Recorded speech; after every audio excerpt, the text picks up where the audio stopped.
Hi. Hi, welcome to Theatre Network and our Works in Progress. Today we've got a great new play, or a new scene from a new play called SKYLAR, which is working title by Colleen Murphy. First, I'd like to recognize Treaty 6, which is the traditional territory of Cree and many Indigenous peoples for thousands of years, the Blackfoot, Nakota Sioux, Saulteaux, Dene, and the Métis people of Western Canada. We have a responsibility to become aware of our shared history, and by honoring the past, we can move forward together and building upon the treaty principles of peace, friendship, and understanding. I'd like to open this up at this point and introduce some folks that are joining us today in the studio here on Gateway Boulevard. We have the cast that's joining us today. We have on the far end is Kenneth T Williams. Ken calls his professional path a guidance counselor's nightmare. He's been a soldier, bartender, rock musician, and a door-to-door encyclopedia salesman. He took a playwriting class in university, and I remember that because I was there when he took the playwriting class. He immediately then, out of school, worked as a journalist, was one of the first news team with the Aboriginal People's Television Network. And Ken Williams is also an amazing playwright. And he's written In Care, Cafe Daughter, Gordon Winter, and in a play that we got to do with Theatre Network called Thunderstick. He lives here in Edmonton now, and he's a professor at the drama department in the University of Alberta. Michelle Todd joins us today as well. As Michelle is an Edmonton native. Michelle's been active in the community for many years. I won't give away how many. Writer, actor, choreographer, director, facilitator, producer. Michelle is a graduate of the MacEwan Theatre Arts program. Most recently, she was seen in Catalyst, with Catalyst Theatre, St. Maggie Productions, and Shadow Theatre. Helen Belay is joining us today as well. Helen is a recent grad of the University of Alberta, BFA program, and her recent credits are very recent. Here Be the Night with Workshop West, and lots of other companies participated in that as well. And she was also in a production here just about a year ago called The Society of the Destitute Presents Titus Buffonus, which Colleen Murphy was the playwright. Helen is currently the Citadel Theatre's associate artist. And we also have Hunter Cardinal joining us today. Hunter is from Edmonton as well. He's also a graduate of the BFA drama program at the University of Alberta. He's performed all across Canada and as well as off-Broadway. Some recent credits include Titus Buffonus, the Society for the Destitute Presents Titus Buffonus. Also Lake of Strangers, which him and his sister Jacqueline won Sterling for Outstanding New Play Production. So these are the cast that we've introduced you to, and then I'd like to now introduce you to our playwright who is with us today, Colleen Murphy, who is born in Quebec but raised in Northern Ontario. Colleen is a two-time Governor General winner for Pig Girl, which Theatre Network did the premiere production for in 2016, and also Governor General winner for The December Man. Recently, she's written Burning Bright, and we also did a show of hers called Armstrong's War in 2015. She's also an award-winning filmmaker that's played to festivals across the world, and she's been a writer in residence for numerous universities across our country and others in Finborough in London, England. And in 2019, she received the Playwright Guild's of Canada's Lifetime Membership Award for her body of work. And I'd like to introduce you now and bring Colleen live to us. Hi, Colleen. Hi, Brad. Hello, everyone.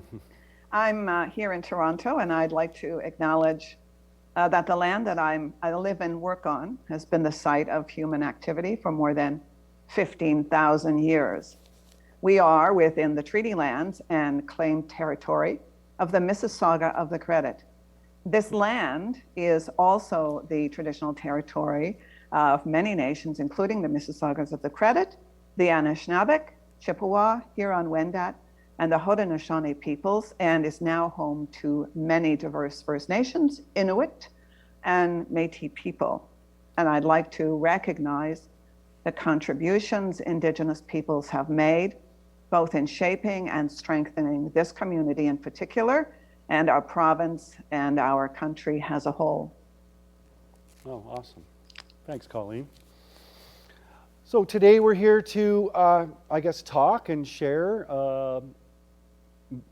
Colleen's new play, SKYLAR, working title. It's a commission that's co-commissioned by Theatre Network and the Morris Foundation through the Edmonton Community Foundation. And the Morris Foundation is a foundation that focuses on mental health, addictions, depression, and helping those overcome those or work through those. And so our play is commissioned with that in mind, SKYLAR. I guess we could jump into a bit of our history, Colleen, in that we've done 3 plays now that I've directed of yours. First was Pig Girl was our start together, which as you can see the photo of here, that we were able to work on together. And then we also got to do Armstrong's War, and then most recently the Society for the Destitute presents Titus Buffonus, which was just 1 year ago, which Helen and, as I said, Hunter were a part of. Yeah, I guess we share a love of... I have to say, Brad, that I love working with you. I love working with you because in the rehearsal room, we're all equal. Every time I've spent 4 weeks in a rehearsal room with you and your cast, it's an amazing experience. Everybody participates in fully creating a piece of work that's part of everybody, in the end, is part of everybody's DNA. And you're so open to that. And you're also open to me as a playwright, instead of me sitting in a corner, talking about, commas and periods. You often turn to me and ask me what I think and how I feel. And it's really great, because when you're doing a brand new play, it's hard to know what you're creating when you're creating it, because it's really about process. So anyway, I love you for that. Well, right back at you, Colleen. I love you for that too. I mean, it wasn't a new play that we worked on with Armstrong's War, but I remember a great moment we had in rehearsal when we had the major in telling us some stories from Afghanistan, and then he commented on a section where in the play where they were walking along, and the original version he was like, "Oh, we wouldn't describe it that way. We would be spaced differently." And immediately you're like, "Tell me," and you put the change in the play, and we changed it for our version. So right back at you. I love the fact that it's a living, breathing document with you, and you allow evolution from all angles, whether it's an actor or a fellow major telling us the truth.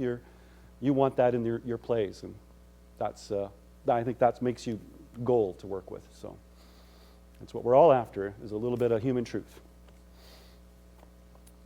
And speaking of human truth, let's shift into SKYLAR. That's a really good segue, Brad. Well done. All right, so there's my first one. There we go. Okay. I would love for you to play the music now for us there, Alana, and our first image here from the play.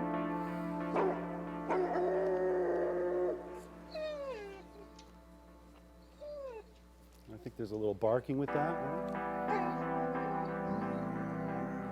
Yeah, I guess I just would like to recognize that SKYLAR, like a lot of your plays, are fiction. They're works of fiction, but they are often feel like they're inspired by real life or real events. So I'm just going to toss that out to you right away, and wondering how much this one's like other plays involve from your own life.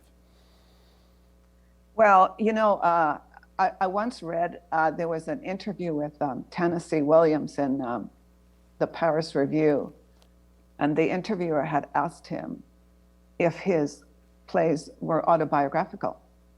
And he said, No, they're not autobiographical, but they are emotionally autobiographical. And I thought that was perfect because it's hard to, be a playwright and write a play that isn't somehow driven by your molecular, structure, something within. It doesn't matter that how it manifests. I mean, it could be a polar bear, it could be soldiers, but it's driven by something that's, well, I can only speak for myself, that is emotionally alive in my life. Yeah, and I can feel that in this work too. It started, as we know, it started as an entirely different idea. It was actually called Joan Upside Down, the SKYLAR that we're working with today. Maybe just touch on where we started in the play and then how we got to where we are today. So it started as a play called Joan Upside Down. It was about a dysfunctional family and about the oil sands and climate change. And it morphed into a much more specific, intimate family drama with a dog. And of course, this happens to me a lot.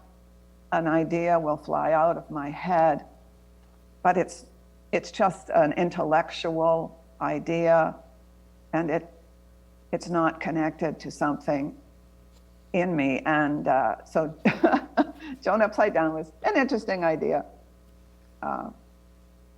but it wasn't becoming a play. It couldn't become a play at that point in time. Or rather, it morphed into this play. And I don't know why. I don't ask questions like why. I just accept it. Well, accept it, and I think there's whether you're the playwrights go first, but I would say for designers and for directors and actors too, we have to accept a lot of things and we have to go with it. And first is the playwright that has to accept the world that they're writing about.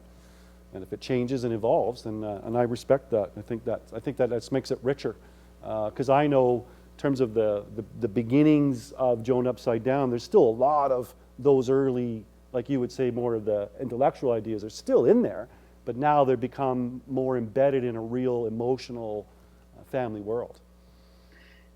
Yeah, and I think like what I started to get excited about in this play, I've been working on some big pieces and tons of research, very specific research, some of it, factual and cultural and language, and there was to do something like this play,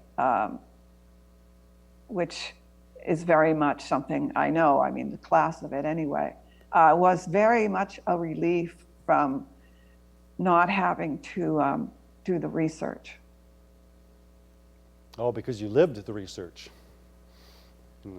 You have to live research, otherwise, if it just goes into a play as research, it's boring because the audience knows that it's research instead of drama, so it has to transform into drama. And sometimes that's hard, right? It's fun, it's exciting, but it's hard. Yeah, it reminds me of something, the mantra that you shared with me about your writing a long time ago, which was the best case scenario can be when it's right versus right. And those produce great drama moments. Yeah, as opposed to good versus evil and that kind of a construct, which is, it's always built with a conclusion, whether it's a conscious or unconscious conclusion. It's a conclusion somehow that's offered to the audience. Whether they take it or not, it's up to them, but I think it's more interesting, drama of right versus right, in whatever that means. Absolutely. Let's put up some images now of Colleen's going to share with us now, which is great. I'm going to step out. Yeah, thank you. Take me out of the scene. This is, I think that's page 2 of that.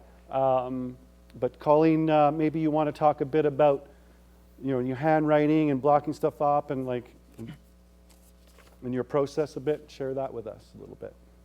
Okay, so first thing about my process, to be totally honest, I never know what the hell I'm doing, okay? But that's okay. I've come to accept that I don't know what I'm doing. That's why things morph. Because I believe for my work, it has to be driven by character, and so away we go, right, with a bunch of characters, and kind of letting them go and seeing where they go, which is completely, entirely in the physical act of writing. I always say to playwrights, if I'm talking to them, that playwriting is an enormously physical act. It's like being an athlete. Even though your ass is in a chair, your whole body is completely involved in this stuff that comes out the end of your fingers, and so it's very messy. At least my shit is really messy, and it's out of the mess, it's out of the chaos, or out of allowing the chaos on the page, that order comes, or rather, order's not a good word, but the discovery of structure or order comes. So that's how I write. Anyway, probably doesn't make any sense, but there's the page. Well, no, it makes sense to me in the sense of, I was just thinking about Bertolt Brecht has the quote of, as artists, we're obligated to have fun. We're obligated to play like children. And then later the adult goes and figures out what we did and what we discovered in that work. And I think that's the tough part, is to let yourself go with those things, to let yourself experience things fully and then to go back later and do the evaluation, or not to judge in the moment. I think that's the key. Yeah, because finally, a play has to go through the bodies of the actors, and so it's really important for me that it goes through my body first, and then I feel like I can give something to the actors. And it's messy. Human beings are messy. So Yes, is drama.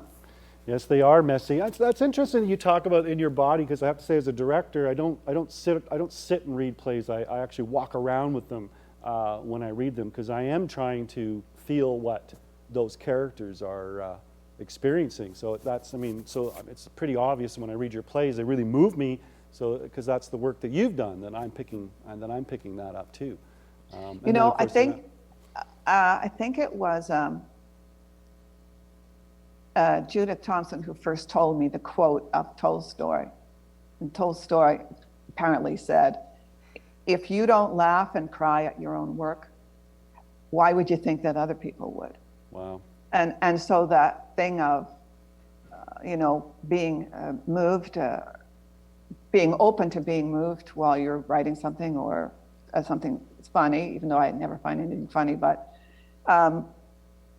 is because you're the only measuring stick, right? I mean, sure, you can send your stuff to your friends and they might say nice things, or they're truthful and they say, "This is a bag of shit," or they say, "I was moved by it."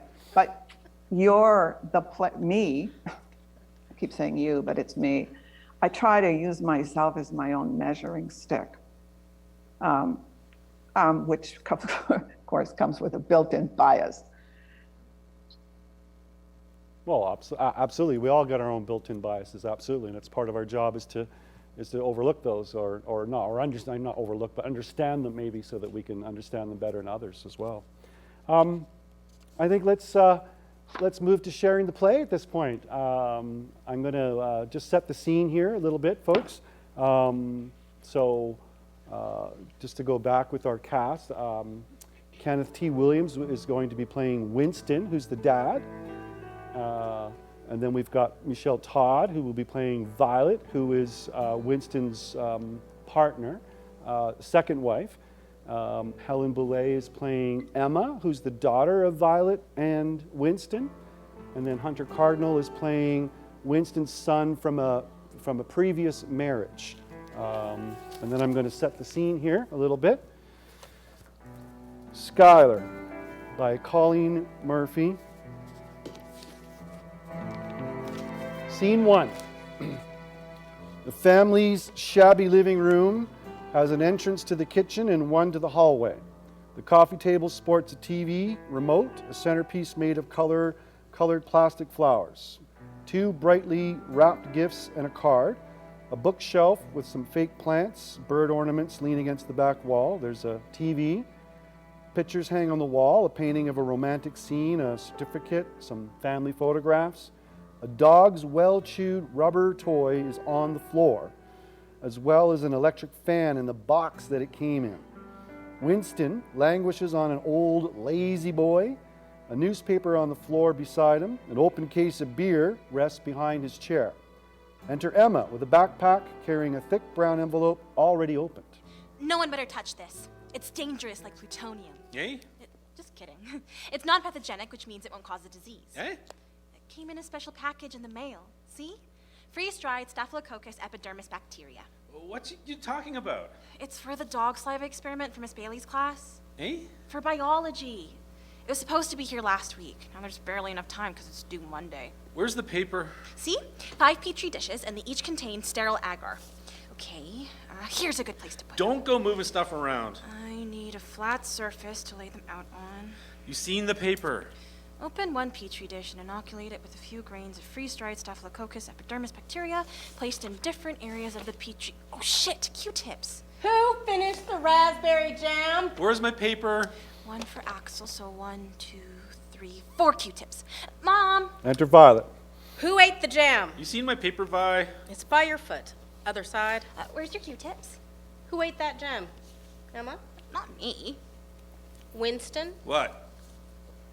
I told you yesterday. I said I'm saving that jam to put in the middle of Danny's cake, and you went and ate it anyway. Mom. I only had a tiny bit on my toast this morning. Why'd you go and do that, Winston? Tiny bit? Jeez, you make it sound like I abducted a toddler. Those cake mixes are dry, even though they say they're not. Jam in the middle gives them moisture. Just put some icing in the middle. Then there won't be enough icing to cover the cake. Because if I knew Winston was going to eat that jam, I would have bought more icing sugar. I forgot. I'm sorry, okay? Give me a piece without icing, or don't give me any, because I'm not even in the mood for cake. Winston, you knew what that jam was going to be for. I forgot, okay? I'm sorry. You just want to spite him on his birthday. I fucking forgot is all, Vi, so lay off. Don't you I'm shout not at shouting. me. I need Q-tips. I know what shouting sounds like. I know the definition. Mom, I need some of your Q-tips. It means Q-tips for what? The experiment. I only got a few left in there for my earwax. I'm not supposed to stick a Q-tip in your ear. Says who? Jerry's mom's a nurse and says if you do, you could poke a hole in your eardrum. What does she know? She's a nurse, is what. You can have 1 Q-tip, just 1. I need 4, and they have to be sterile. That means they've still got to be in the box they came in. Check the top drawer of my vanity. You want to call it that if Win here can ever fix the leg. Exit Emma. When are you going to fix the leg on it, eh? Tomorrow? It's tipping worse every day. I'll fix it tomorrow. When I look in the mirror, it looks like I'm tipping over. Maybe you're tipping over, darling. Come here. You're the one tipping over. Come here. Tip onto my lap. Get up and put on a clean shirt. Too hot to put on a shirt. Turn the fan on. It doesn't work. What you mean it doesn't work? You just bought it. It doesn't work. Oh, maybe it's the outlet. It's the fan. It's cheap. Did you read the instructions? What instructions? You take it out of the box and plug it in. Maybe there's a safety switch. It's not a croup bucket wheel excavator. It's a fan. Okay, but you're putting on a shirt for your son's birthday party and no argument. This isn't exactly the happiest day of my life. Don't start. Every year it's the same thing. Gandhi says we gotta learn to forgive. Yeah. You can cry your heart out all you want later tonight, but Danny's 25 today. You only turn 25 once. I'm just saying about happiness, eh? I'm just making an observation about reality. Reality is putting on a shirt. I'll put one on when we go outside to eat. We're eating in the basement. It's cooler down there unless Danny can get that fan going. Enter Emma with a box of Q-tips. Lucky they're still in the box. Why'd you move my birds? Well, I need a place to put the petri dishes for the... Don't touch! Don't you shout at It's me. the Staphylococcus bacteria. Everyone's shouting at me. You'll contaminate it. Why don't you put them along the window ledge? Because it's got to be a space high enough so no one can knock them over or touch them. Okay, Now I gotta inoculate the agar with a few grains of the Staphylococcus epidermis placed in different parts of the petri dish. God, I love saying those words, eh? Staphylococcus epidermis? I think it must be the outlet, or maybe, the plug. Careful you don't electrocute yourself. Yeah, it's not working. Label this petri dish as control number 1. I don't understand why they're making you do experiments during exams. Exams don't start till next week. I just hope the mark for this gets on my final report. When I was in grade 12, they gave us time to study for exams, didn't pile us up with experiments. Since when were you in grade 12? There's a lot you don't know about my life before I met you, Win. Or about my life before I was even born. Maybe I was a famous opera singer, or maybe I was a man, a soldier fighting in the trenches, saving my men from being mowed down by enemy fire. La la la la la. For God's sake, you have no imagination, none. I can imagine you singing. You guys, I'm trying to concentrate. You don't know me half the time. I don't know you most of the time. Winston reaches behind his chair and pulls a beer from the case. Label this petri dish as control number 1. How much all that crap cost? Well, it's free. School ordered it. You see this? Larry on city council? So I label this... They're gonna reduce output again. Tyson, he's got 2 boys working up there. They'll be out of a job. Forcing Dynacor to lay off more workers. Like we don't count because we don't have paper degrees. Like we're turds. Okay, this is control number 1. We're turd people. Hear that, Vi? That's how they think, eh? Screw the turd people. Kill oil. You kill everything made from oil. There won't be any diapers, no more Vaseline. That's why it's called petroleum jelly. Open a second petri dish and inoculate it with 1/4 of a teaspoon of dog saliva. Close the dish and label it as control number 2. Axel! Enter Violet with a few balloons on a string. Soon there'll be no shampoo, no perfume, no golf balls, no tires, no credit cards, no roofing shingles. We'll be living in a carbon-constrained world, and to Mr. Bright Light Larry on City Council, I say, I hope you're warm and cozy in your solar house when it's minus fucking 40. How many beer you had today? Here, boy! Very few, because apparently someone's hoarding them. There'd be no beer for Danny's birthday if I didn't stand guard in front of the fridge. Where'd you get that one? It's the same beer I had before. Where's Axel? In the basement. I need a saliva. Huh? This experiment's based on langue de chien, langue des médecins. A dog's tongue is a doctor's tongue. Miss Bailey said there's stories of hunters that got injured out in the bush, and when they went to sleep, a wild animal came up to them and licked their wound, and the wound got better. Maybe Axel can lick my hemorrhoids. Winston! What? No more beer for you till we start the party. Exit Violet.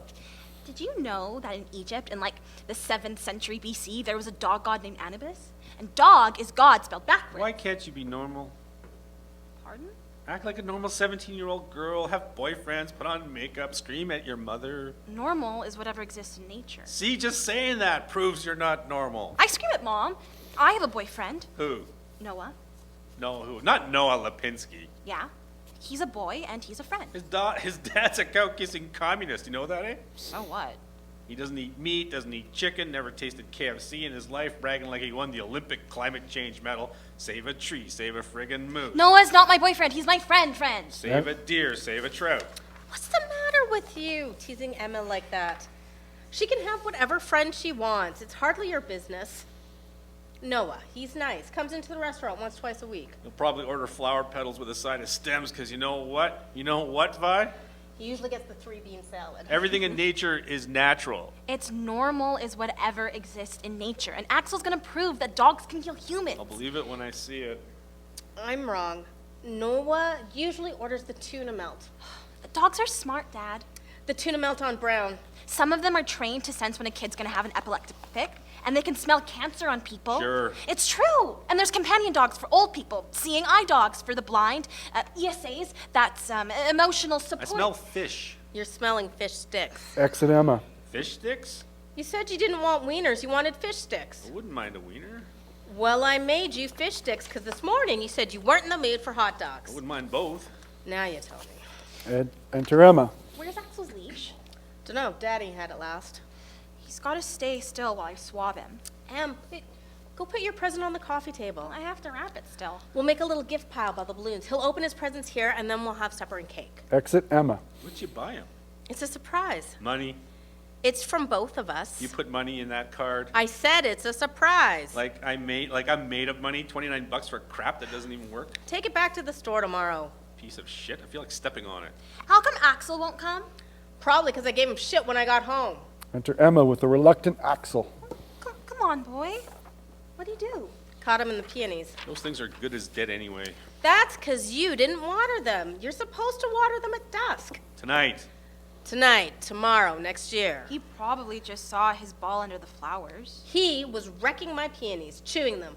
I had to kick him away. You have to stop doing that. You don't hurt dumb animals. He's not dumb. Don't hurt an animal with an IQ of 200. I didn't touch him. My foot hardly touched him. Animals have feelings. They're sentient beings. I know, but Axel didn't go back into the flowers after that, not once. I'm telling Danny you kicked him. Sit. I won't do it again. Promise. Yes, you will. Stay. Don't go telling him. I don't want fighting on his birthday. Okay. This won't hurt. This might tickle a bit. I want us all to just have a good time, especially Danny. Oh, he seems sad this morning. He's sad every morning. Okay, I won't tell him. Promise? Promise. He's sad because he needs to get the hell out of here and make a life out of his own. I left home when I was 17. At 19, I was making $1,000 a week. Danny can't afford to pay full rent yet. No, not with car payments on a new truck. It's hardly new. I straight from the dealership, secondhand Dodge, fucking Ram. Interest alone's over $300 a month. It'd be better if he left home. Don't you think, Emma? Eh? Axel, this would be much easier if you were a bull mastiff or a slobbering St. Bernard because they have lots of drool. No, stay. I want us to have a nice time, okay? No squabbling, everyone getting along. That includes you, Winston. Just talking about reality. Mom, could you hold his head still? Gently? Sticking Q-tips down a dog's throat is hardly science. I'm just swabbing the inside of his mouth. Good boy. Good boy, Axel. Okay. This gets labeled control number 2. I hear his truck in the drive. Go get your gift. Just a sec. Open a third petri dish, inoculate it with exactly the same amount of Staphylococcus epidermis used in step number 1. Follow this by topping the bacteria with a small amount of dog saliva. Axel, one more time. It's that thing, eh? What? You're sitting around late at night, someone says, let's order a pizza. You say, nah, I'm not hungry, because you're really not. Then 2 minutes later, you're craving pizza so bad you could claw your way through steel doors. What you yabbering about? Cake! Now I'm in the mood for cake. Okay, good boy. Cover dish and label it sample A. Enter Danny in work clothes, and there's a mark on his face from being punched. Here he is, the birthday boy himself. Hi. Whoa, balloons. Oh, you sit right down here, Danny, and I'll bring you a... What happened to your face? Nothing. Work. Sit. I'll bring you a cold beer and a bag of frozen peas to take down that swelling. Exit Violet. Here, boy. Yeah? Where's your toy? Keep his leash on because he's part of my experiment. What experiment? To see if there's substances in his saliva that kill bacteria. Expose yourself to germs. Pet your cat or dog. Rub your hands on the grass outside. Open one of the petri dishes. Okay, hold him for a sec. Exit Emma. You miss me, boy? Eh? Boy? Hug? Hug. Oh, kiss. Kiss. What'd you do, walk into a car? Want your tummy rubbed? Guess I must be talking to a balloon. What? Who'd you tangle with this time? It was mostly Dylan's fault. Did he punch you? No. Enter Emma, hands outstretched like a surgeon. Okay, hold your hand flat against the agar for a few seconds. Cover the dish and label it sample B. Lamar did this exact same experiment when we were in grade 12. He did? Yeah. Bailey asked the class who had a dog, and Lamar put his hand up. That's what Bailey asked us. Oh, I forgot to tell you. Pippa said I could have one of Minnie's pups. They're 2 weeks old. And then Axel would have a friend to play with. No means no. End of discussion. But- No. Enter Violet. Sit. Beer. Peas. Hold it against your cheek. Thanks. Oh, shit, that's cold. Yeah. So, anyways, Lamar, he got the same package in the mail, opened it up, and saw all this stuff. The only problem was Lamar didn't have a dog. Exit Violet. He didn't? Nope. So guess what he used? Dunno. A cat? No, his sister. He has a sister? Yeah, she was 7. She spit into the petri dish. Did her saliva kill the pathogen? It must have. He got an A. Wow. Well, I need to get at least a B. Maybe you should spit in here. Or maybe I should. Think I should? Huh? What? What's so funny? Lamar doesn't have a sister. He wasn't even in my class.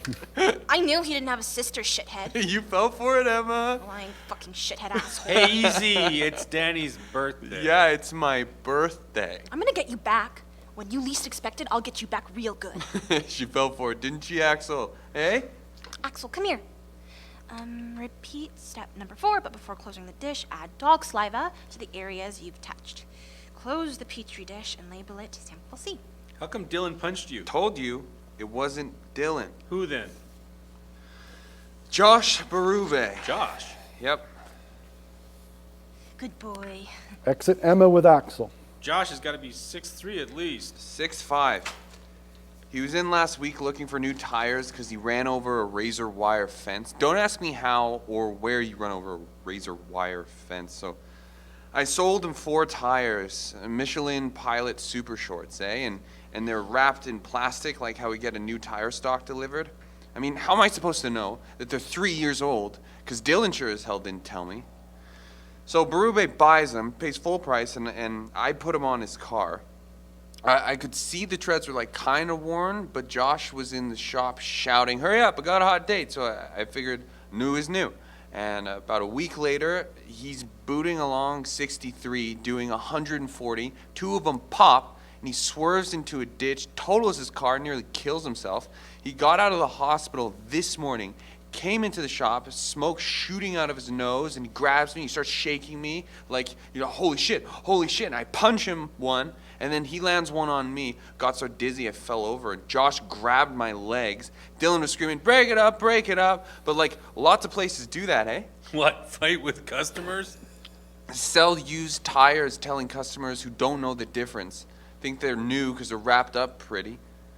But when I get my own shop, no way am I going to cheat customers like that. No way. That'll be a frosty Friday morning when you get your own shop. Yeah, I will. You'll see. Enter Emma with wrapping paper and a scissors. You feed Axel? I'm busy. Exit Emma, enter Violet. What flavor you want for the icing, Danny? Cocoa or vanilla? It doesn't matter. Either one. It's Betty Crocker Rainbow Chip, so I'm leaning towards vanilla, but I can be persuaded. Can I persuade you to bring me another beer? Vanilla. Okie dokie. We're almost ready to party. I gotta wash my hands. Get your dad a shirt while you're at it, sweetie. I'll get you another beer. Exit Danny. Vi, you seen this? Dynacor is laying off 120 workers. You haven't worked there for years. Why waste your eyeballs reading about it? Exit Violet. Cause it doesn't matter if it's been 20 years since Tyson's gonna freak, Abbas too. He's got daughters working up there. Those are my friends, Vi. They got lives, they got bills, they got obligations, they got nothing else they can do, but who fucking cares, eh? Obviously not you. Enter Emma with a wrapped gift that she places on the coffee table. Then she goes and checks the petri dishes. What'd you get him? It's a surprise. I had it custom made. You bought him a custom Lamborghini? How'd you guess? Instinct. Winston reaches behind his chair and pulls another beer from the case. I have to inspect the petri dishes every 12 hours, so it's 6:15, so I'll have to get up at 6:15. Ugh, I'm so not a morning person. Check see why that fan's not working. Is that new? Yeah, but it's not working. Why not? Big fat giant monster companies sell cheap shit to the turd people because they know it's all we can afford, even though those products fall apart in our own hands. That's why it's not working. Enter Violet. Don't start up with the turd people.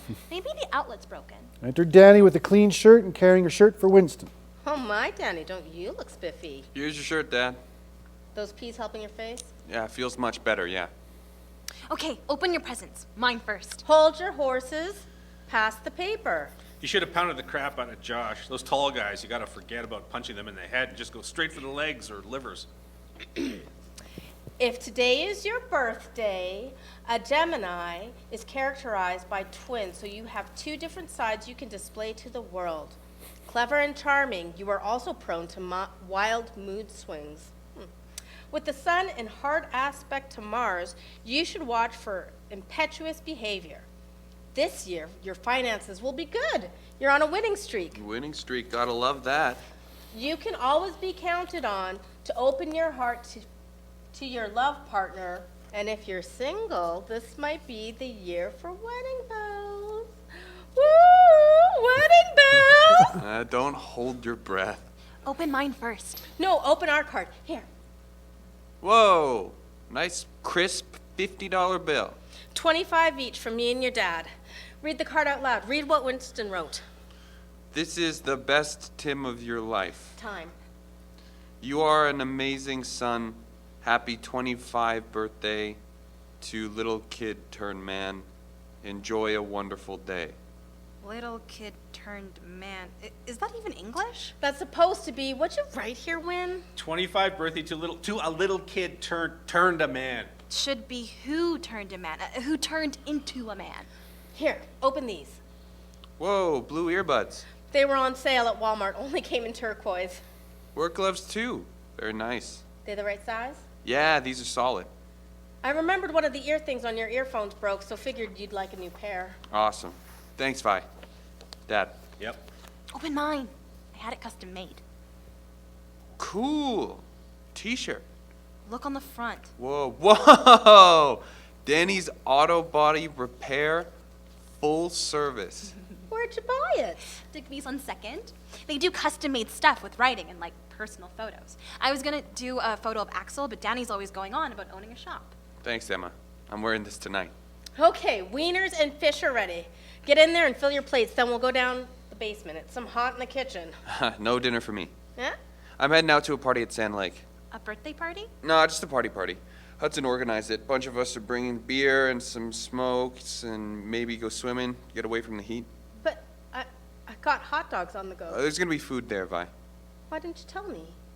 Hey, I'm 25. I don't have to tell you where I'm gonna be every minute. Still, should've let me know. I got 4 hot dogs for you. I'll eat them. At least let's have cake before you go.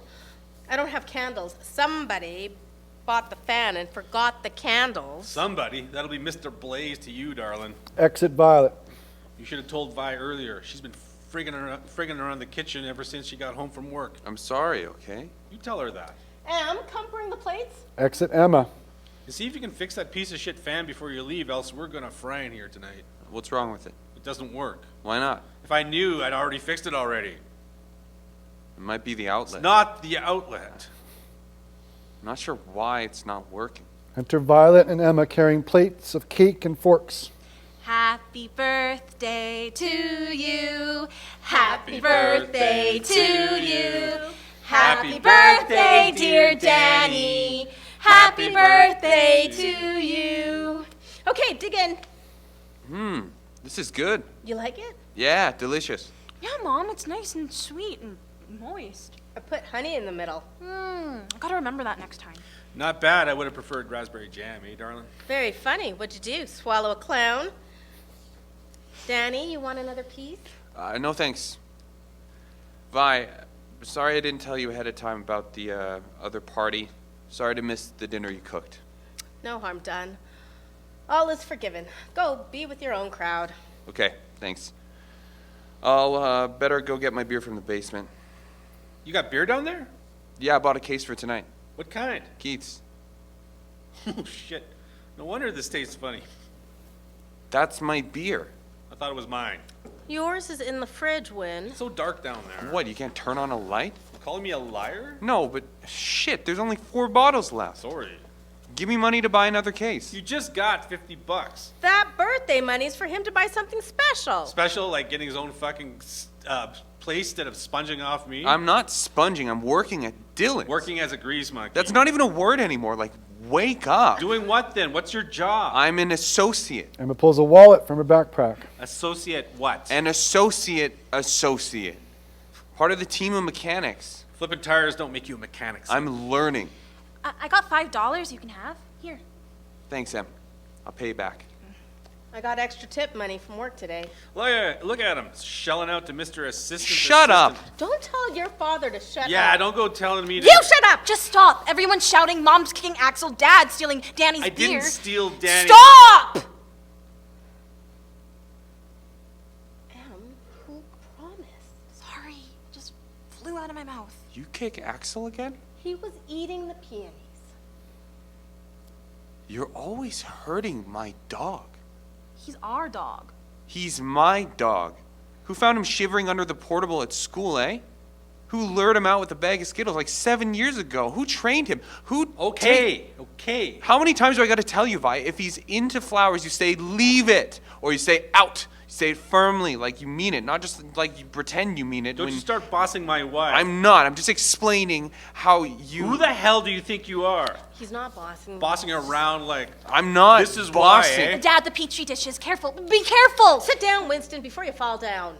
This is why, on the saddest day of my life, I shouldn't have to put on a fucking shirt for your fucking birthday and watch your fucking Dodge Ram and fucking Lamborghini clog up my driving. What Lamborghini? What's he Well, talking? you sit staring at Emma like she's your...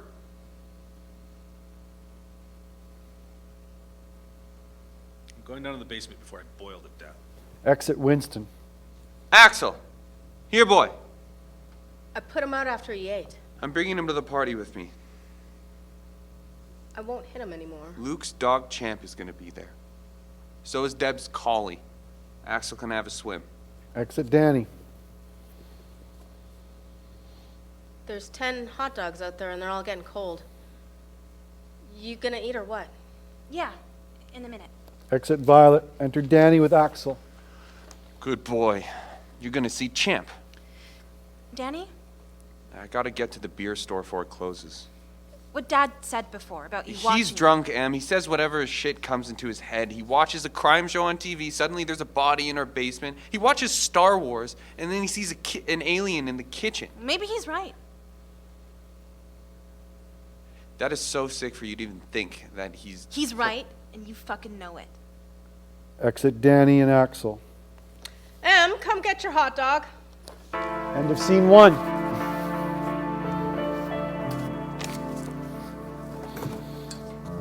And then we go into the, as we zoom out.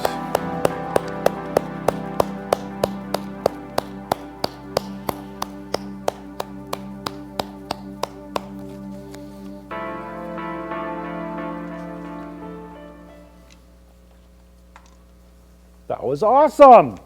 Thank you. Thank you. Yes, thank you, cast. That was a great first, our very first reading of of this play, the first scene. How exciting! That was. Well, we'll just jump into some discussion now, I guess, about the play and about class and family and dysfunction and all the stuff that whirls around in the world of SKYLAR here. Yeah, maybe we talk a bit about, Colleen, about class and. Working class on stage, and we don't see much of that in our audiences today. Yeah, it's true. We don't see much of the working class on stage. We have seen it. You have people like Sam Shepard, George Walker, Tiz Thompson. So there are plays. But right now, or I would say maybe the last 10 years, you don't see much working class on stage, unless they are sent up, or a bit like a parody, like they're goofy or a bit stupid. So I like the working class because I'm from the working class. But, putting a family drama like this on stage of that class, I have to be able to invite the audience in a way that that they can feel that they can care about these people, and that somehow it won't matter what the class is or their lack of education or some of their concerns that seem a bit crude or silly. And that's my job. Yeah, to portray them with accuracy of who they are, and I mean, I grew up in a working class environment, and my dad, I think barely finished high school, in working class his whole life, but he's a really smart man, and that was something that I learned in growing up in a working class. I think quite often we can underestimate the smarts of the working class, and we can portray them in a way that's not authentic.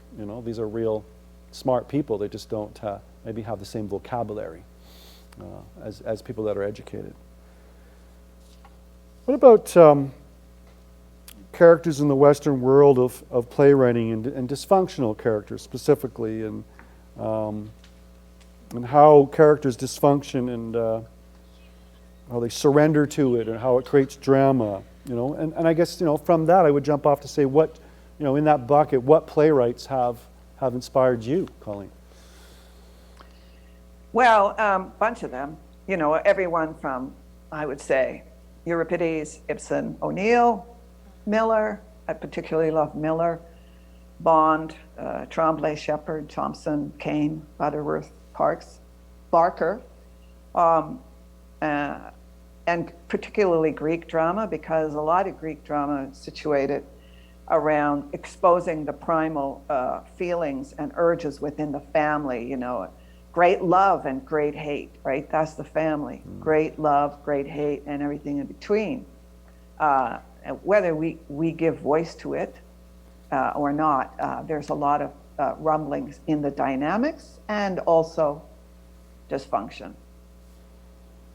And yet a family, connects us, I guess you could say, connects us to ourselves. And even others through shared experiences that we share with other people, and shared experiences of how we were raised or what we were presented with in terms of our growing up environments. We can all share. I mean, I find that very much a kinship with. Immediately, I can kind of tell when someone comes from a rural background. Being raised in a rural background myself, I can quickly identify folks that come from sort of smaller towns or smaller communities. It's just something you grow up with, so you start to recognize those things. And I think that's what I love about your writing with real people, is that I recognize these people. I've met these people in these towns. Yeah, and I mean, the other thing about family, it's, family is always there for birth and for death, right? Some of the most important events in our life, and it doesn't matter what the primal feelings are, they coalesce around these events. I mean, the working class, it's how do you take, and I don't have the answers, but how do you take a working class situation, which is quite dysfunctional, and lift it, for a middle class audience, and lift it into drama that is both recognizable and emotionally meaningful, without the audience, I say middle class audience, going, oh God, well, these people are just so fucked up, So that's the hard part. But I also find it interesting and challenging. Can I chime in? You got something to share with us, Michelle? Yeah, thanks. Yeah. Colleen, when I read this, I was just so sad. And I couldn't put my fingertip on it, but it was just kind of like, here are these 4 people who are just doing the best that they can. And, it's not even a lofty goal. They're just doing the best that they can. But it's very apparent that the daughter, Emma, is kind of their shining light of like, look at how smart, like just hearkening back to what you said about education and how not everybody has that opportunity. And she just is so vibrant, and she just has that spark, and there's this to be revealed attraction about her, but part of it is just like, here's this young woman, she's going to go somewhere and people are going to try and make it happen for her, but at the same time it's kind of the juxtaposition of her parents who, that spark's gone. Like, they just want to get by. They don't want to deter her, but they've already kind of started it on Danny of like, you just got to make money and make rent. Like, you're not going to have your own body shop. Don't get all lofty. You're not an associate. Just the language around it is like, okay, you're old enough now, stop your dreaming and just pay your bills. You've got some responsibilities, and you don't really hear that with her. And I think that's something a lot of people can relate to, just because regardless of class, there's always that expectation of who's going to fit in where. you know, in terms of like, oh, if you're going to be a doctor like daddy, like there's always, there's still expectation, but whether or not opportunity exists is the question. And that True, I true. really appreciated. And you know, you can come from a family that they don't inspire you. So it's often difficult to, exactly as you say, know where you fit in. I know my family had no education. I didn't go to university either. And so, you know, you always have a feeling like, oh shit, like you're not smart enough. You can't do this, you can't do that, you can't apply for this because you don't have any confidence in yourself. And that feeling of sadness, well, perhaps you're picking up, I mean, it's a first draft, but you're probably picking up that, you know, things may not go very well as the night wears on in this family.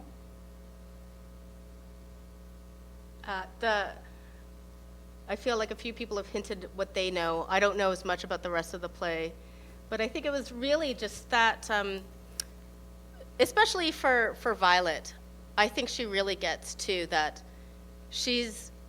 that her husband mourns his first wife so much on this day, and they've been together, like, she's 17, their daughter's 17, and if this is every year, that he still hasn't gotten over it, and I think it's starting to grind her down, like, oh, you'll never love me as much as you love this person, and that's also got to be a kick in the ass to have a family with a man who, it's like, we're here, and see us, you know, like, stop obsessing about it, and make it good.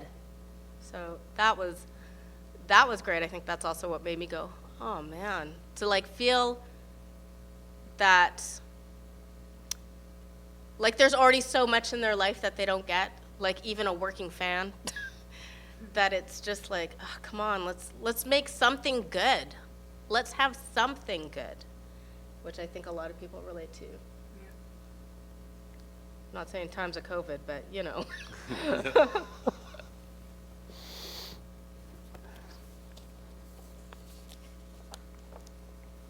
No, that's great. That's great insight. Thanks, Michelle. That's some really great insight. I remember the flip side of it, Colleen. You talk about the not feeling good enough, and in terms of education, and I remember feeling the flip side going to university, and a friend of mine constantly calling me college boy, and because he wasn't educated, and so I think it works on both sides of the coin in terms of that not feeling good enough, or not feeling that you can accomplish things or dream for things, or and you can see that in the bones of this first scene, like you're saying about ambitions, and whereas Emma is still as young and has the whole world ahead of her, all of the opportunities and possibilities,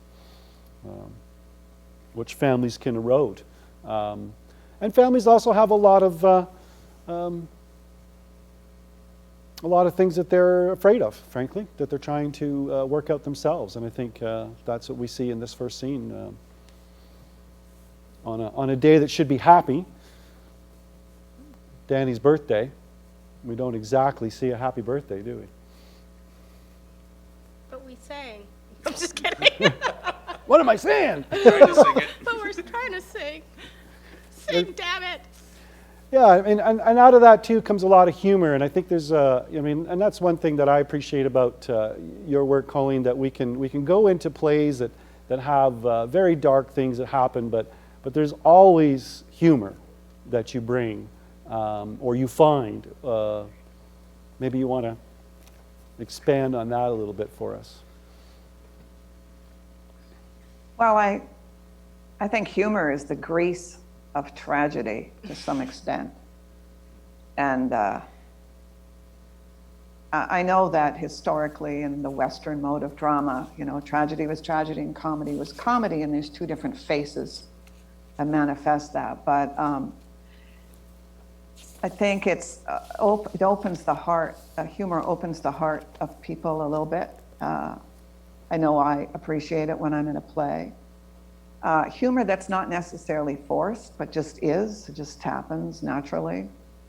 And I think it's important, for me anyway, it's sometimes, writing stuff that's a bit dark, if there's no humor, the play becomes earnest.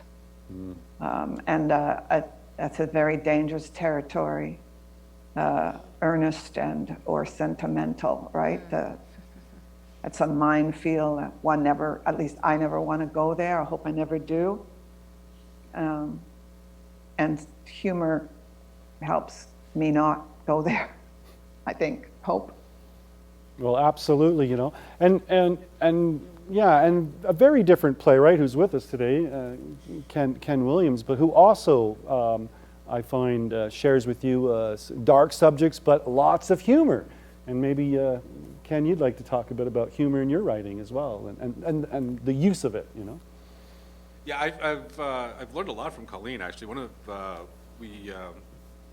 remember when I was working on my play, Gordon Winter, and this is one of the best pieces of advice I ever got, and it's something I impart to other playwrights too, Colleen. Thanks for this. But there's a moment in the play where I tell a really bad Hitler joke, and she goes, "Well, that wasn't very funny." And I said, "It's not meant to be funny." And she goes, "No, that has to be funny, because what the subject of the play is about. If you get the audience laughing at a really horrendous joke, you've got them. You've implicated them. They cannot judge anyone on that stage."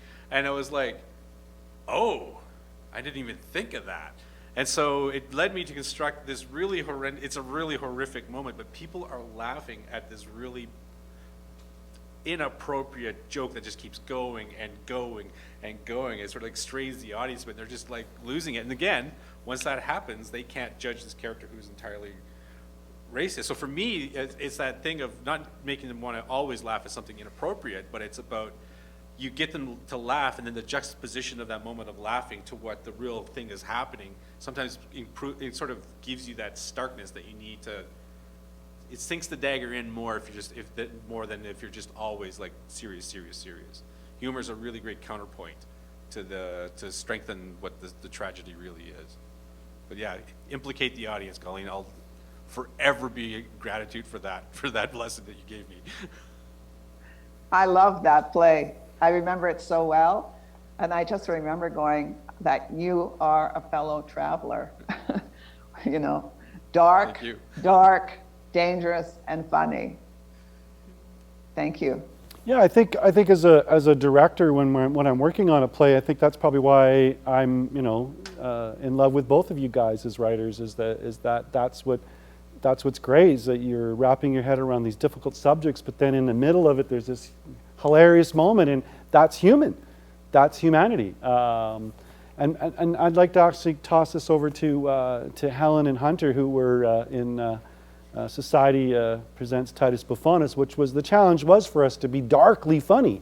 So maybe for actors, maybe to report what it's like to be in something that's really tough, which we did, but also some really even pressure moments to be funny. Over to Helen and Hunter. Yeah, sure. What was nice about Titus is for me, was that we had the style of Buffon to rely upon, which there's a reason for it. There's something you're attacking. There's a reason for the comedy, and it's usually there's a reason for it being so grotesque. And since you're in the hierarchy of society, like the lowest of the low, it's all punching up desperately and truthfully.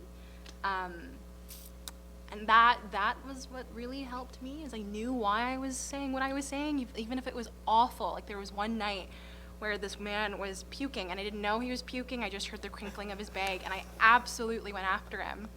And I immediately drew back, in the fun little sweet, apologetic, polite Buffon way, and he actually was with me.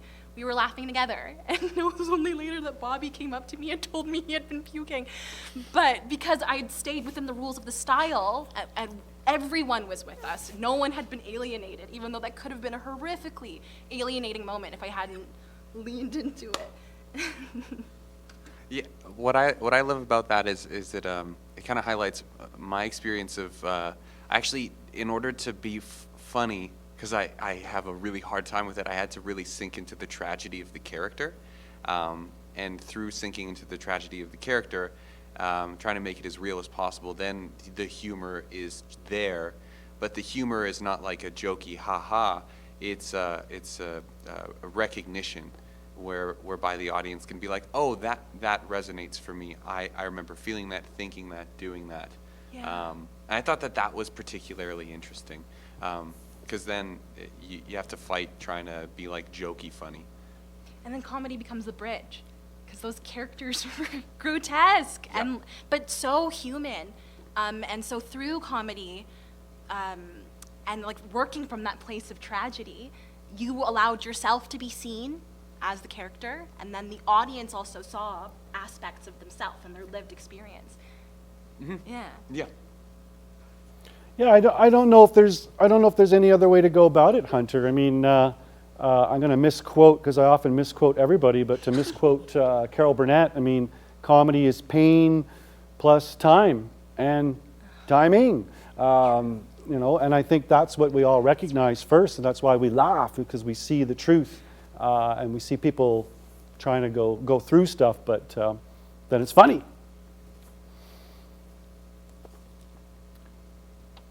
How do you construct a play like this one, Colleen, SKYLAR? How do you construct the play when you dive into it? I just believe that characters drive the action, and if you follow them through with their intentions, the action then begins to construct the structure of the play. In other words, how the story unfolds. And, like for me, I can't write anything till I know the ending. I need to know the ending. I need to have an image, a word, a feeling in my gut. And as soon as I get that thing, I can begin to write the play. If I don't know the ending, I don't know where I'm going. Now, that's not to say that once I know the ending, I know the whole play. Usually I don't know how the hell to get there.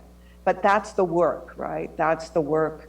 You end up discovering how to get there. And once or twice it may change, but it doesn't change emotionally for me.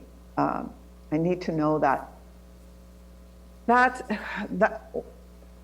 like as I get older, I more and more think of the audience, not to please them, not to whatever, but that I'm making an offering to them. I'm offering them a journey through these actors, these wonderful actors. I'm offering them to come on a journey, go for the ride. And at the end, I must offer them a full experience, a full emotional experience. They don't have to accept it. They don't have to take it. They might hate it. That's up to them. But I feel I must make that offer as richly as I can. And you know, so I think of the audience, and I think of that journey. And that doesn't mean I soften it or anything. Sometimes it makes it even have more edge. And so the structure of this play comes out of the characters, and that's how I do it. Again, I'm very inarticulate when I talk about my work, but that's what happens. Yeah, and in this one, you're putting a lot of pressure on the characters themselves on this day, and the dysfunction of that family unit. I mean, what happens if some of these people are fragile? What happens then? Well, the thing about writing about mental health, I mean, I'm sure there's mental health in most of my work, but when one writes about it consciously, one is also very conscious that drama is not pathology. Drama is not pathology, and drama is not therapy, right? So, however, if you take a character, so for example, I'm going to take the character of Danny. You know, he's a fragile being for whatever reason. Well, I'll tell you why. Because when he was born, his mother died. His mother died, giving birth to him. She died because she had one of those terrible hemorrhages. And so, you know, he carries this burden, both a sense of abandonment and a sense of guilt and a sense of blame that comes down from his father, again, consciously or unconsciously, and he carries that. So right there, there's a fragility to this character, because I didn't want Danny to be like a kind of tough guy, you know, tough on the outside. I wanted him to be a fragile being without too much armor. Again, I don't even know why I say that, but. And I wanted him to have a relationship, of course, with his dog. And, you know, a family dog. You know how the family always puts stuff into the family dog, right? The father hits the mother hits the kid hits the dog, kind of thing. So writing about mental health, it should be, for me, so hopefully, so woven into the fabric of the drama that it doesn't become earnest or, well, it doesn't become therapy or pathology. The character doesn't become pathologized or reduced to their mental health. Yeah, agreed. I think plays are, there's a reason why it's a long form. It's a long form because, yeah, it's not our job to be didactic or to, like you say, pathologize. It's our job to bring human understanding. And so that takes a longer time to sit and go through characters' lives for us to have a deeper understanding of underlying issues with families and dysfunction. You know, I mean, what if, you know, like, let's move it to modern day. What if, you know, like today with trolls online, what if you're being bullied online? You know, what if you can't be protected? You know, we're throwing up some stuff now, things that are pulled from actual stuff that's been online and stuff. And so, how do you protect yourself? Who protects you? You know? Yeah, and it happens in the play. I mean, I'm not going to tell you what happens in the play, but you know, some rough things happen in the play, and for sure, Danny is bullied mercilessly. Now, how do you escape that? Actually, I have to do some research because I don't do social media, so I don't know. I can imagine, though. How do you protect yourself against it? What does your family do? How do you, you succumb to it, like, I don't know, I find it so unbearably nasty. I find it so nasty because it's anonymous, you know, and so fucking cowardly. Oh, sorry, but it happens. And that's part of what happens in this play, and of course to the character of Danny. And, you know, here's the other thing, it's, how does the family help, you know, or can they? Yeah, I mean, I'd like to toss the online bullying to some of our younger cast members, to Helen and Hunter, just to hear their take on the world that we're in, and with Twitter, and I guess you could put Facebook on there too, but I see a lot of it mostly from Twitter personally, sort of very angry stuff towards people. Like you say, it's anonymous, or at least you're protected. I'd like to hear what Helen and Hunter have to say about that. Yeah, I think we're living in a very particular time where we're dealing with a lot of what I've been told is called cancel culture or call-out culture, which is the public shaming of individuals for, you know, certain actions that may be deemed horrible, racist, bigoted. It's that idea of you can humiliate someone into changing. And there are a whole bunch of different perspectives on it. And I think that plus that anonymous nature of social media and whatnot can lead to some pretty nasty things. I don't have a clear answer about what to do about it or anything like that, but it is a real thing for sure. Yeah, I've heard my favorite descriptor of people who troll like that is of keyboard warriors who just like attack you in hordes, and there's absolutely nothing you can do because, like you said, like cancel culture is absolutely a thing, but what's scarier is like the idea of canceling someone because you think they can't change. They're done. They're finished. What they did yesterday or today defines them forever. And yeah, like there's something about the rapidity of a lot of online hate that is so scary because like there's no room for discussion. The anonymity is also scary because there's all of the cost is on the person who's being attacked. It's not at all on the person who's attacking them. It's not like you can sit down and actually be like, well, why did you say that? Let's actually get to the root of what's going on. No one cares. We're getting into this place where There's no two sides. no, and sometimes it feels very performative because I'm like, if we're playing the long game Yeah. and we want to see things get better, I'm sorry, when I was 16, I was not nearly as educated or as compassionate as I am now. Life taught me things. I learned things. Like it's just crazy, and I don't know what the solution is either because it feels like more and more we're really being forced to live up here, which is where the internet really, really lives, and we're disembodied in a way that makes it hard to empathize almost collectively. And it's terrifying, to be honest. Like, I know I've had to step away from social media because I've just been overwhelmed by that.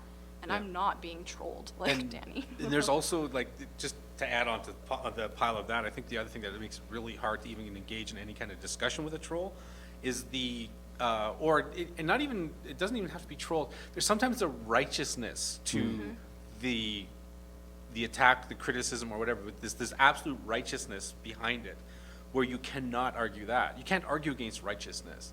You can't argue about this person is so convinced they are correct, and you've morally wronged something that you can't discuss it. It no longer goes to a rational place. Yeah. It's at that point, it's just emotional, and it's just a wave. Yeah. And so it becomes a physical thing, and you know, I know some people can handle this constant barbs, but that constant barbing will affect people. It's just They shut down. it's shut down. Yeah, it can be absolutely devastating to people. And sometimes the righteousness is righteous humor, like being just like, I'm making fun of you about something, and that piles on and piles on. Yeah. And like, to be fair, like sometimes the attacker is coming from like a moral place, for That's- sure. yeah. But like, and you can't always pin like doing the work or solving the problem on the people who are saying the righteous thing. And the person who screwed up needs to do the work as well. But I don't know, like there's something about the speed of it for me, where it's like, okay, you did thing X and you're done, you're finished. Yep. No time. You know what, but even in this forum, like even in Zoom, if something happens, there's, just because not everybody has cameras, you also don't see the actual hurt reaction of that person. Like there's still that behind the veil kind of thing. And even if that person has the opportunity, they can't because they're already so stunned. Yeah. Like even, anyway, but it's also the relentlessness of, maybe for Danny, the character, in terms of, at least there used to be places you could escape. When you were bullied, if you got bullied at school, at least you could go to like baseball class or practice class. I'm so sporty. Or ballet class is where I was going with that. But there was a place where people may not have known about that story. And now it's just like, hey, it's you, it's you, it's you. And you for him to added come doxing. home and maybe not even have that, Yeah. or a different form of it, Yeah. how do you rise? And then you add in things like doxing, right? Where like people will find your personal information, Yes. and then all of a sudden this conflict goes from purely digital to Yeah. like also in your personal life, and then there's no safe place. And just like thinking about Danny, yeah, no safe place in the home, no safe place on the internet. And you're just like, and where can you get out? Yeah. Yeah. Yeah, I agree, 100%. And actually, what you guys are talking about, I'd like to see a play and all that. What you guys were describing, because, like, you know, on online, you don't see the real story. Like, you know, to see a play with the righteous person, you know, having that moment, you would actually could have empathy for the person. But online, how can you have empathy for the bullies? It's like Inherit the Wind. But humanity is that it comes from somewhere, right? And finally, you have to examine the bullies, right? I mean, Yeah. everyone's human, right? And why do people need to beat up on people? I mean, online, like, why do people have to crush people? Do they feel so powerless themselves? You know, and then I find that scary, but again, if you tied to human behavior, it's interesting. Yes, And it you is. know, like this place, SKYLAR, you know, I mean, this is all very new, and it's got things like, you know, this horrible trolling in it. It's got a dog. It's got a difficult situation and difficult family members. But it's also a play, as I began to write it, that I realized one of the things that interests me, we'll go back to mental illness and family dynamics, is how does stuff leak through the generations? And so I figure for me, this play is the first play of a trilogy. And each play takes place exactly in this living room, but about 20 years apart. So you see, the next play will be Emma's daughter. You see how mental illness and dysfunction leak and drip into the next generation, even if you know, you do therapy, you do things that you try to not put into your children the next time around. It's very interesting to see what happens. Yeah, that's awesome to hear that. I mean, because we're hopefully going to, Theatre Network will travel the whole trilogy. So it's exciting to hear you talk about that. I'm going to pick up something though, maybe swing around a little happier here a little bit. You mentioned that you have a dog in your play, and in this one we have a real live dog in our play. So why a live dog? Like, why a real dog, Colleen? I think I'm going through some kind of strange period in my life. You know, it started with the puppet polar bear, and then it went to a bunch of animals from my play, Geography of Fire, a bunch of life-size paper mache animals. And now it's going to be real. Why? Well, first of all, it's, for me, for this, I'm working in super realism. So it's important that if the dog is one of the central aspects of the drama, as you'll see, it's good for the audience to actually have some kind of physical relationship, to know this dog, to know this family dog. And I'm trying to write it so that, first of all, the dog is always on a leash, but on a leash for a purpose in the play. And why not? Why not have a dog in a play? And I know in the second play, there's a bird as a family pet, a budgie, and the third is a cat. I think that it's going to be interesting. I've never done this before, but the super realism demands that the dog be real and not just something that people talk about in the play.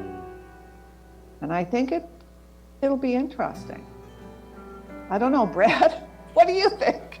Oh, I think it's going to be very, very much so. I think that dogs, cats, our pets, horses, I think there is an emotional connection that we have to these animals that is pure and straightforward and direct. You know, and it's about spending time together, eating, exercising, doing activities together. And I think the worst thing you can do in a story is to cause a family pet any harm. And I think emotionally we are connected to these animals. So to have a live one on stage, I think we imbue the audience, we imbue that animal immediately with all of our connections to animals. Yeah, you know, it's so interesting. So I live in a condo right smack downtown Toronto. And, you know, I've only lived here for a few years. And when I first came, you know, maybe 2 or 3 dogs. Oh my God, since COVID, I mean, you would not believe the dogs, the pets. And it's still winter, you know, so the winter carpets are down in the lobby and in the elevators. All the time, pee stains, right? Dogs get out of the elevator or in the elevator, and they're like peeing. Lots of these dogs are new to the owners, they're little. Maybe the owners really, you know, still are training them. But you wouldn't believe it's like a fucking traffic jam. It's wonderful. But you see the human need for, like, I need to love somebody in this isolation. I need to put my love somewhere. So there's all these amazing dogs, big dogs and small dogs in this building. Yeah, I mean, that's where you said you put your love somewhere, and also they also put it to you. And so it's been documented that the positive hormones that you get released with your with your pet, they are also experiencing the same thing that you're experiencing in their bodies too. That they're getting the same reward from the relationship that you share. It's a beautiful thing, I have to say. It's the saddest thing in the world when they go. Oh my God! But it sure is beautiful when they're with you. Well, we won't say anything about what happens in the play, but I'm sure you can know that, you know. But you know, it's okay. Drama is about extremes. It's pushing things, right? I don't know how else to write a story. Otherwise, I'm just writing about an ordinary day and an ordinary birthday party and an ordinary working class family. But you know, things churn up and happen, and it's both exciting, and that's the journey that I'm offering, if you want to go on it. Well, we are looking forward to more of this play, Colleen, as we continue to develop it and dive into it. And I think today we got a first great peek of SKYLAR, and we want to thank you for that and sharing this today, because I know it's not always an easy thing to do for writers, is to share something so early in the process. Can I just say that I actually never do this, because I do it for you, Brad, but I often think of this, you know, showing something that's brand new a little bit. I always say that it's like lifting up my dress and showing my bum. You know, it feels very nervous making, but may I just thank everyone as well. Thank you, Helen and Hunter and Michelle and Ken. Thank you so much for jumping in. Yeah, absolutely. Well, thank you, Colleen, and probably open it up to the whole room here. Want to give some more thanks to folks here. Here's our shot of our studio for everybody to see a bit of our studio, and that's Hannah giving a little wave there, and Alana in the back, and then Scott. That's me right there in front of the green screen. I don't actually have a dog here. And then there's our cast over there in the other part, which is Hunter, Helen, Michelle, and Ken. And Scott, of course, is on camera. We can't see him because he's panning the camera. And we have Harley behind the scenes helping folks with the chat. And we want to thank everybody for joining us today on our sneak peek of SKYLAR. And there's Colleen as we send ourselves back out, that we get to see Colleen as we were talking here. And so thank you all for joining us today. And hopefully we'll see you on the next Works in Progress, which is April 28th, and it's Japan and the playwrights are Hunter and Jacqueline Cardinal, and we'll share that with you in a month from now. So thanks everybody. We wish you all the best today.